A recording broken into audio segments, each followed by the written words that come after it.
sekarang kita berada di kawasan situs Banten Lama, tepatnya ada di sebuah Keraton Kaibon. Keraton ini dibangun sekitar akhir abad ke 18 ya.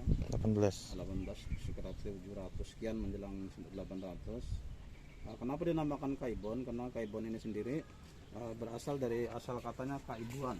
Jadi keraton ini khusus dipersembahkan untuk kediaman Ibu Sultan Banten yang bernama Ratu Asia. Nah, namun seiring perkembangan politik di Banten ini pada tahun 1808 pusat pemerintahan kesultanan ketika itu yang dipimpin oleh Pangeran Aliuddin kemudian ke area Suramanggala diserang oleh pasukan Belanda yang dipimpin oleh Dendles. Nah, sehingga rata hancur keraton yang satu ini Surusuan Banten ya. Dan kemudian sultan terakhir yaitu Syafruddin sudah tidak punya istana lagi atau keraton dan kemudian tinggal di tempat ibunya ini namanya Kaibon. Ya, di sini bisa dikatakan masa transisi ya, menjelang Kesultanan Banten sebelum Kesultanan Banten dihapus kemudian oleh Inggris ya pada tahun 1815. Nah, 1809 Syafruddin di sini usianya masih sangat belia, bukan belia lagi, masih bayi. Dan ini sebetulnya mengendalikan pemerintahan di Kaibon itu ibunya namanya Ratu Asia ini, dan sangat singkat pemerintahan di sini hanya sampai dengan 1813. Nah, karena pada tahun tersebut kerajaan kesultanan sudah dihapus dan oleh Belanda dan kemudian dinyatakan masuk dalam wilayah kekuasaan Batavia. Sebetulnya bukan Belanda, Inggris ya. Inggris. Ya, itu karena memang ada Perancis dulu baru Inggris berikutnya Belanda lagi. Dan karena memang Belanda sendiri dalam tekanan Inggris ketika itu. Berikutnya setelah penghapusan oleh Inggris ini Belanda kuat lagi menguasai Banten lagi, Nusantara pada umumnya, karena memang kemudian pusat pemerintahan dihapus sudah, dan di Kaibon ini diperintah oleh seorang adipati atau bupati yang bernama Arya Adi Santika. Nah, adipati ini tentunya tidak memerintah atas nama raja atau sultan, jadi atas nama Batavia, atas nama gubernur jenderal ketika itu ya. Nah, kemudian 1828 Kaibon ini ditinggalkan sebagai pusat aktivitas pemerintahan atau politik sosial, dan kemudian pindah ke kota Serang, dipindahkan oleh Belanda pusat pemerintahannya. Serang yang sekarang ya. Kota Serang ini. Nah, ini ditinggalkan 1828. Nah, karena tidak ini dianggap tidak diperlukan lagi keraton ini oleh Belanda, sehingga pada tahun 1832 bersamaan dengan ditangkapnya Sultan Banten terakhir yang bernama Syafruddin ini dibuang ke Surabaya. Ini keraton dibongkar dan kemudian materialnya dipindahkan ke Serang, sehingga kita tinggal menyaksikan reruntuhan, sisa daripada reruntuhan yang dibongkar itu. Nah, namun kita masih bisa menyaksikan ini Pak. Jadi keunikan daripada keraton ini sebetulnya salah satunya yaitu dari gerbang. Gerbang ini berbentuk bentar atau bentar yang bergaya tekstur Jawa Bali ini Pak. Seperti ini ada 5 buah gerbang yang berjajar ke sana. Ini filosofinya kurang lebih rukun Islam. Dan keraton ini dulu dikelilingi oleh kanal atau sungai buatan sebagai media transportasi air dan pertahanan, dan muka keraton sebelah barat. Dan ini masjid, karena di sini kita temukan ada bangunan mihrab tempat imam, dan kemudian kita oh ya ini Pak, ini gerbang bentar ini ada yang sebelah baratnya dulu media ini melambangkan rukun Islam. Nah, namun yang agak berbeda dengan keraton-keraton di Jawa, Kaibon ini biasanya setelah gerbang utama itu Sitinggil Pak. Nah, namun di sini masjid karena memang peruntukan dari Kaibon ini juga bukan untuk pusat pemerintahan ya. Sebagai kegiatan untuk atau tempat kediaman ibu. Ini kanal masih kelihatan bahwa ini terputus oleh tanggul, ini harusnya ke sana ke kali langsung ke laut. Nah, sesuai fungsinya jalur transportasi air. Itu kanal lama ya Pak ya? Iya, kanal lama. Dan yang di jalan raya itu kanal Pak. Nah, jalan raya itu dibuat oleh Belanda itu sekitar 1820-an pada saat Belanda membuat Kota Serang. Kita kesini dulu Serang. Ya, ini di tengah proses keraton ini terdapat 2 pintu gerbang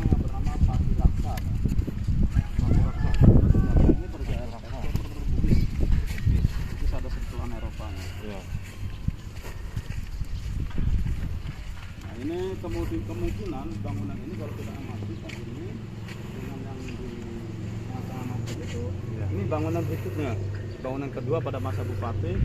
Ini bisa dilihat dari tidak ada konstruksi bangunan yang saling mengunci di antara sambungan yang di situ, dan itu seolah-olah itu menumpang aja, di antara dua pilar tangga itu.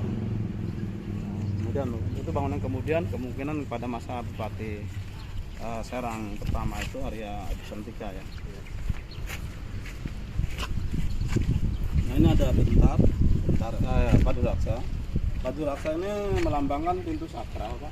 Oh ini ya. Ya, jadi ini pintu yang akan dilalui ini adalah pintu yang agak penting atau sakral karena akan menuju ke ruang Lampu Asia dan Presiden.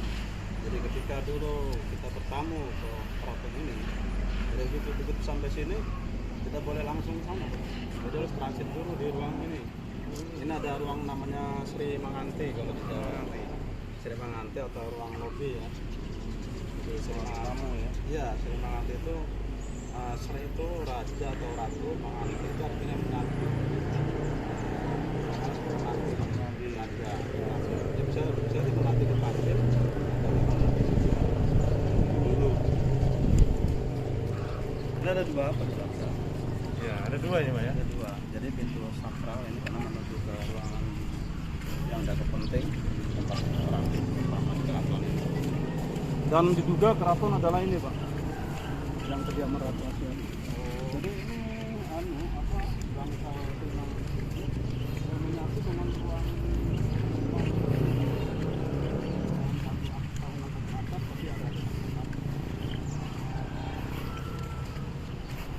Nah, untuk bangunan kediaman Ratu Asia atau keraton ini menghadap ke utara, Pak.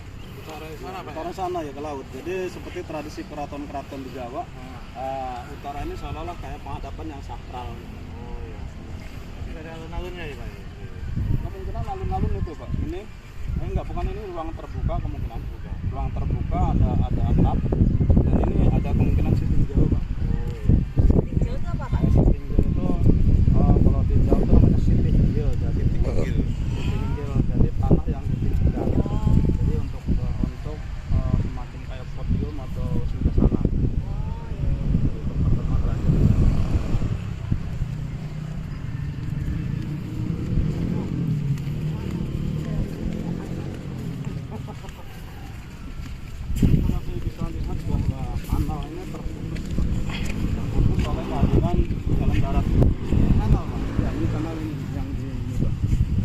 Dari sini bisa lihat. Itu keputus oleh jalan darat. Yang pertama sebetulnya cuma satu. Jalan darat sebelah sini yang lama zaman Belanda. Oh, yang sini itu ya? Iya, yang sebelah sini. Oh iya. Terus berikutnya rel kereta. Rel kereta. Tahun 1900-an. Ada rel kereta di sini, Ya, Pak. Karangan Itu tuh. sebelah Merak Jakarta, Bu. Iya. Yang di luar apa ya? Yang di jalur ketiga. Mana? Jalur ketiga. Iya. Jalur ketiga, Bu. Terus jadi semakin tidak terlihat si kanal itu seolah menyambung karena memang ada akhirnya ada 3 jalur jalan darat, Pak. Yang pertama jalan Belanda ini, yang berikutnya rel kereta juga Belanda. Terus 1997 dibuat jembatan baru dan akhirnya harus membuat jalan baru di tengah persis, jadi makin tidak terlihat antara, sebetulnya tidak jauh, itu nyambung ke sana kanal. Dan aliran kanal ini dialirkan dari Kali Cibanten, Bu, dari Kali itu juga. Iya, tadi itu. Iya, cuma nanti ketemunya di sana. Jadi semacam kayak ada rekayasa air, Pak, untuk muter gitu ya. Iya, untuk mengairi keraton, cuman bedanya ini jadi nyambung lagi dengan kali induknya sebetulnya dari sana langsung ke laut. Dari sini tidak ada sekilo lautnya, Pak. Kayak ini apa ini, Pak? Ratu Asia. Oh ini apa ini? Nah, ini sebelah sini dulu, Pak. Yang lebih mudah, Pak. Kalau bahannya ini batu bata dan karang. Bata ya, batu bata. Nah, ini keraton. Keraton ini diduga menghadap ke utara, Pak. Menggunakan konstruksi batu bata. Ininya adukannya menggunakan kapur dengan pasir. Ini ada ruang serambi, berlantai papan, ada ruang tamu, ada ruang keluarga, ada 2 kamar. Tadi kita masuk lewat dapur yang paling rendah, dan di sana juga ada semacam petak bangunan yang diduga bekas untuk menyimpan bahan makanan. Oke, ini agak unik, Pak. Ini apa ini Pak? Ini jadi ini sebetulnya ruangan. Kita kaitkan dengan kehadiran sitting gill tadi. Oh, ini jadi ada konstruksi papan yang memang ini sebagai lantai. Kemudian ini juga ada air. Kolam ini diisi air disuplai dari kanal melalui pipa terakota masuk ini sini. pulungan airnya ini Pak? Bukan, ini sebagai untuk Pak, balok kayu untuk penyangga papan. Iya. Ya, penyangga papan jadi balok kayu ini kan saling berhubungan, Pak. Oh iya. Ada yang miring, ada yang lurus, nanti kita bentuk rangka-rangka. Oh iya. Dan ada lantai dari papan. Suplai air dari sana dari pipa terakota, dan untuk sirkulasi air selalu diganti dibuang ke kali Cibanten. Ini udah teknologi yang sangat mutakhir. Tujuannya kasih air biar apa Pak? Biar teduh, biar sejuk. Oh biar sejuk? Iya, untuk penyejuk ruangan. Iya, penyejuk ruangan ya. Penyejuk ruangan. Kayak AC zaman dulu ya. Ya, inilah AC ala Kesultanan Banten masa akhir ini. Iya. Kita tidak temukan Surosowan ini, Pak. Ini lebih mutakhir bangunan di sini. Karena memang eranya udah abad ke-18-an. Nah, ini ya mungkin yang ini sama Pak, dua dengan itu. Oh sama. Sama. Memang pada awalnya ini termasuk Pak Hasan Zafar yang lainnya ini tadinya awalnya diduga ini suplai air, Pak. Ini suplai air, cuman logikanya dari mana airnya gitu. Tapi kalau ngelihat ketinggian kanal lebih tinggi daripada sungai, dan kita juga temukan pipa terakota di Surosowan, apalagi ini dekat cuma ke sini, Pak. Itu Surosowan dengan Danau Taskari 1,5 kilo itu sampai air disuplai dari danau itu kan melalui pipa terakota. Dan kita buktikan pipa terakota itu ada memang sebagai supply. Nah, ini materialnya ini bata. Ini hasil pemugaran material lama Pak yang ini. Oh ini. Iya, ada juga hasil pemugaran material baru pertama. Ini karang apa ini Kak? Kalau ini Pak, jadi gamping yang ininya. Oh gamping. Adukannya. Jadi gamping bercampur dengan pasir. Kalau ini terakota. Kalau karang ini untuk lapisan Pak, lapisan akhir. Jadi selain untuk mempercantik bangunan, juga ternyata karang ini kena dikaitkan dengan keberadaan kota Banten ini, laut, dekat laut. Jadi untuk penangkal asin Pak. Oh iya. Karena yang diambil itu karang laut, jadi supaya tidak keropos bangunan. Iya. Penangkal. Ini luar biasa. Ini gede-gede pintunya, ini ventilasi. Ventilasi. Ini ventilasi. Canggih apa tadi kan? Itu canggih apa namanya? Keraton.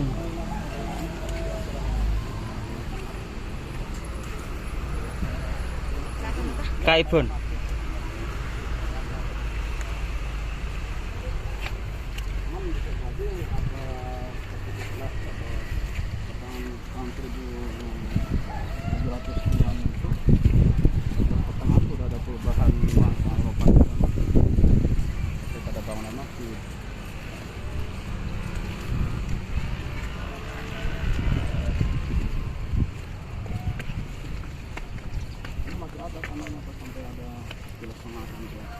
Penarik. Kanal Pak. Nanti nyambung dengan kali itu juga, kali Cibanten.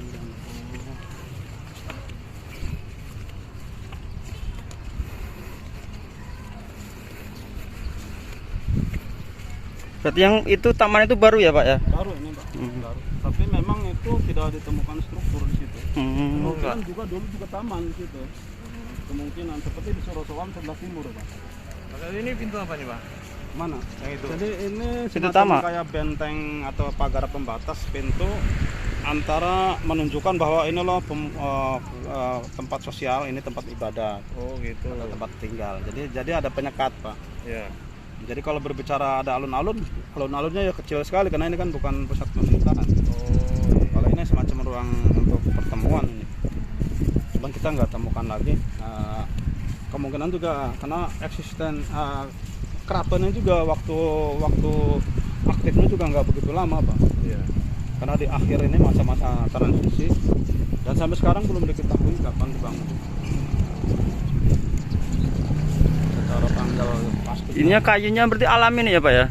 Kayunya kalau ini yang sebetulnya yang bangunan yang masih utuh sebelah sana Pak, Ya, masih yang ya. kelihatan wujudnya gitu. Oh.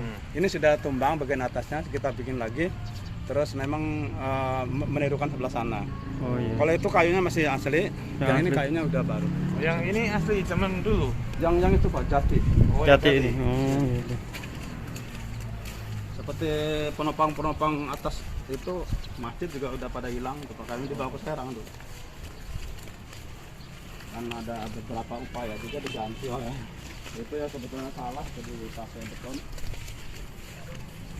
Ya, kalau udah kadung harusnya dikamuflase Pak ya, seolah-olah kayu. Nah, ini kelihatan banget ini bahwa ini bangunan kedua masa Aryadi Santika ya, setelah keraton ditinggalkan, karena kita lihat itu tidak ada konstruksi yang saling mengunci bangunan yang ini Pak. Ya. Dan ini janggal, ini seolah-olah tutup, ini pintunya ketutup sama ini bangunan. Atau dulu memang ini keraton masih semi permanen Pak di dalam, belum menggunakan batu-batu itu.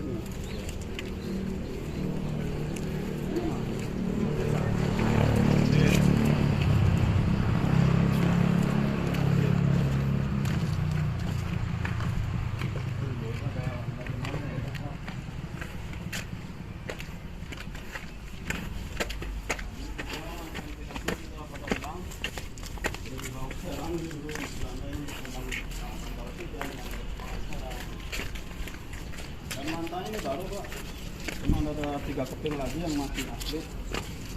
Ini 2, sebelah sana ada 1, dan ini lantainya terakota kita buat lagi tahun 1985. Cuman kalau menurut saya ini lantai produk gagal karena memang lebih bagus yang aslinya Mas. Yang asli mana Pak? Yang asli ini. Yang merah ya Pak? Merah. Yang merah. Nah ini karangnya sebagai lapisan akhir bangunan. Seperti juga dalam buku Babat Banten kedua-dua, buku Babat Banten ke-22 itu gawe kita baru arti bata Kelawang Rawis. Artinya membuat kota dan perbentengan dari batu bata dan karang. Nah ini baru karangnya, tapi di atas bagian yang kasar itu yang aslinya gitu. Oh yang itu. Iya yang asli kasar. Nah ini juga sama kelihatan yang pahatannya kasar itu asli. Yang rapi, karena sekarang udah polanya sudah menggunakan gergaji. Kalau dulu pakai pahat, kayak orang bikin patung. Nah, ini ventilasinya, ini pintunya. Ini luas masjid ini 14 kali 24. Dengan Boloknya itu buat imam ya? ya mihrab, tempat imam. Jadi mihrab itu ada 2. Yang pertama tuh tujuannya tuh untuk tempat imam, yang kedua untuk Gue kemana laut ini? untuk arah kiblat. Kayak gini. Orang-orang. Dan yang ketiga yang tidak kalah pentingnya sebagai syiar Islam Bu. Kalau ini adalah bangunan masjid. Ini bentuknya kayak buah.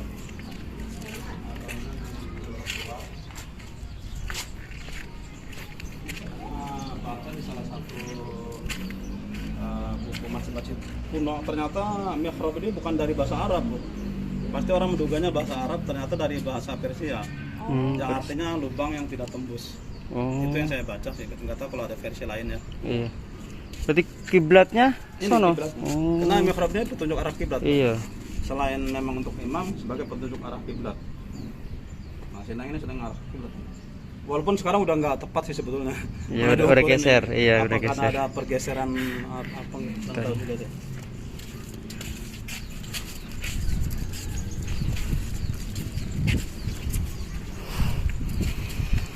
Ini juga ada yang baru, karangnya ada yang lama. Ini Pak ya. Sekarang ini. Ini yang lama. Orang. Yang lama. Yang lama mana yang lama? Di atas Pak, yang kasar aja Pak, yang pahatan. Oh itu. Yang kasar. Sebelah sini masih banyak sih Pak yang lama. Nah, ini sampai itu ke atas. Itu yang situ, yang kasar itu Pak. Oh ya. Kalau yang rapid itu udah baru. Ternyata bukan hanya sekedar ornamen ini untuk penangkal asin supaya bangunan tidak cepat keropos. Oh yang itu ya Pak ya. Karena di Banten ini Di sini kayaknya. iya dipahat. Kalau yang aslinya. Itu benteng Serasawan itu kelilingi batu karang semua itu Bu, lapisan luar dalamnya hampir semuanya itu. Nah, memang itu benteng itu sudah didesain sedemikian rupa supaya tidak tembus kalau diterjang oleh meriam itu Pak. Karena kan lebarnya 6 meter itu kan tahapannya pertama batu karang, batu bata sekitar 1,5 meter. Jadi yang tengah itu antara 3 meter itu dikosongkan, kayak orang bikin kolam gitu, bikin bentengnya. Diisi pasir sama tanah. Nah, pasir sama tanah ini kan punya fungsi sebagai peredam. Jadi dia tidak akan jebol ke dalam kalaupun ini apa namanya liang ya.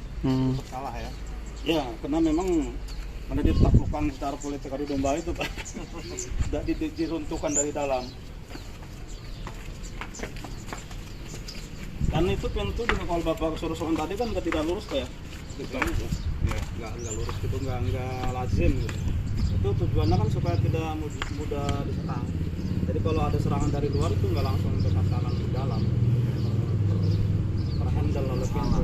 Makanya gerbang itu ornamennya hancur Pak. Gerbang utama yang Batu Bilang itu. Dan sekarang itu ornamen Batu Bilang itu gerbang itu ada di museum, sebagian kita selamatkan di situ karena sebagian hilang.